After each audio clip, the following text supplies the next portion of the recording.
Alright, YouTube. It's me, BTC, going at it. Here to talk about, my SummerSlam review and the Monday Night Raw review following it, the home show for it. SummerSlam was honestly a hell of a lot better than I thought it would be. Um, Going into it, the only match I was honestly looking forward to was Cena versus Punk, and Orton versus Christian stole the show. That match was so fucking incredible. I don't, words can't even describe it. Um, Before that, the match started off with the six-man tag, Miz, Del Rio, and what was it? I don't even know who the other person was. Versus Ray, Miz, Del Rio, Truth versus Ray, Kofi, and the other guy. Yeah, match I didn't even really pay attention to. Um, I guess it was decent. There was one spot in there that was pretty good. I don't remember it. Um, Next was Sheamus versus Mark Henry. Holy hell, that spot when Mark Henry hit him, had Sheamus in the power slam hold, hit him onto the turnbuckle post, and then through the barricade. I totally marked on. That was pretty awesome. And that fan that when the barricade threw out, I think it was the security guard actually, kind of flew back towards the camera. That was pretty hilarious. Me and my friends got a kick out of that. Um, Beth Phoenix versus Kelly Kelly. Yeah, Kelly Kelly won. Um, Anyways, Daniel Bryan versus Wade Barrett. Great technical match. I highly enjoyed that match. It was a pretty good on and off sequence, and then Wade just kind of dominated for like the last 3 minutes of the match. Ended up hitting him with the wasteland for the win. Christian versus Orton. Wow. Um, Christian comes out with that announcement he's been talking about. I didn't even watch SmackDown. I had to get filled in on this announcement, and saying that Edge was going to be in his corner. Edge came out with a huge ovation. Like, Hooters exploded ovation. Um, Talked about how he was proud of Christian being the champion and everything, but wasn't proud on the fact that he had to whine and complain like a little bitch to get it. I'm pretty sure that was pretty close to exactly what he said. Um, Anyways, Orton came out.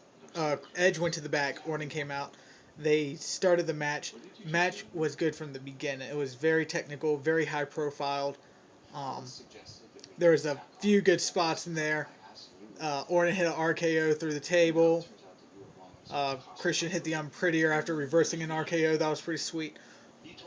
Christian got, what was it, hit, drop kicked something off the apron through the table on the outside. Um, and then the ending. Holy fuck. That ending. Oh my god.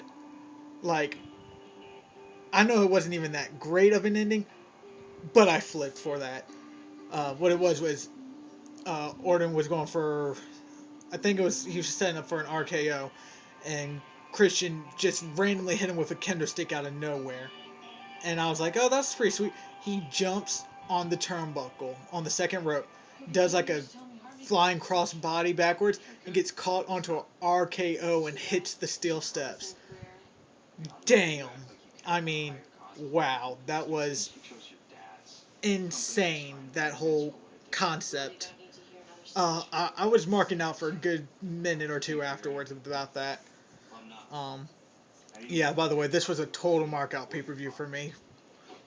I don't know why, and I don't usually mark out for random incidents like that, but this was a total mark out pay-per-view. Um, it was a really good match, kind of iffy on Orton being champion again. Orton's like the Cena of SmackDown. Yeah. Anyways, we go on to the highest profile match of that night and the highest expected match of that night, which was, Cena Punk 2. HS the ref. All intentions of going in was seeing Punk retaining the title.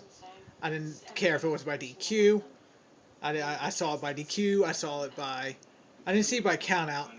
I saw Triple H ending up screwing Cena somehow, which actually ended up being the case. Triple H, Punk ended up hitting the GTS on Cena and getting the 3 count, but Cena's foot was on the rope, and Triple H apparently didn't see it.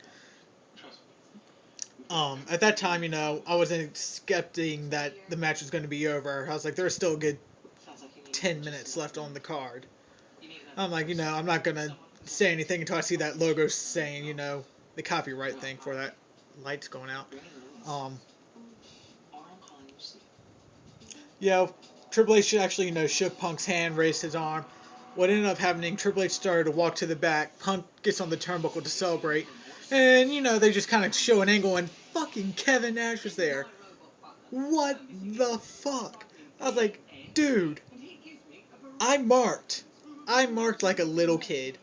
Like, I don't think I've marked that hard since. I was like, I marked pretty hard for Punk's title win, but I honestly do not think I've marked so hard for Kevin Nash, or so hard for anybody since Triple H's 2002 return. I mean, I was marking out. Fucking jackknife powerbombs Punk. I'm still marking out like a champ, going, the fuck Kevin Nash is doing on TV. I thought this was like a one-time deal. The contractual legend things showing up, doing appearances and all that. And then I was like, holy hell, ADR's cashing in. Right then and there, they show a camera of ADR walking out. I was like, ADR is going to be the champion. This is awesome. I don't know if y'all know, or follow me on Twitter. I'll post that in the comment below to follow me. I am a huge ADR fan. He deserved the title at Mania. The only reason he didn't get the title was because they knew Edge was retiring. So, if it wasn't that, ADR would have won at Mania. He deserved it then. But, yeah, I marked out because I knew he was getting this. He got that pin. He got the cover. He won the title. I am marking out still. I don't know if I was marking out for ADR winning or for Nash powerbombing the fuck out of Punk. And I am a huge Punk fan. I have been since ROH and IW South. Yeah, you get my drift. Since his indie days. But still, I marked out so hard for ADR and Nash. It was not funny. I was at Hooters with a bunch of friends.